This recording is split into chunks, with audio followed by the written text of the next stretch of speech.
এই যে আমাদের গাছের একটা কাঁঠাল পেকেছে। আসলে এটা এখনো পরিপক্ক হয়নি, একটু পোকা ধরেছে, এই জন্য কাঁঠালটা আগেই পেকে গিয়েছে। এই কাঁঠাল পাকতে আরও 15 দিন সময় লাগবে। আর আমাদের এই গাছের কাঁঠাল কিন্তু খুবই মজা খেতে।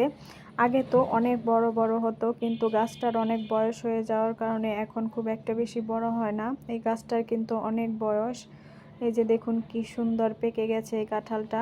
তবে আরও বেশি পাকবে, বড় হবে আর কি, তখন আরও বেশি মজা লাগবে। আর এই গাছের কাঁঠালগুলো এত মিষ্টি, আমরা তো সব সময় এই গাছের কাঁঠালটা খেতেই বেশি পছন্দ করি। আর কাঁঠালগুলো একটু চালা চালা, আর এটা একটু পেকে যাওয়ার কারণে একটু নরম হয়ে গিয়েছে।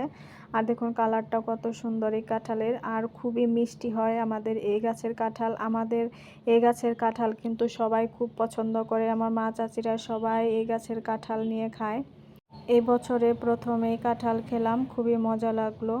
কিছুদিন পরে তো অনেক কাঁঠাল পেকে যাবে, তখন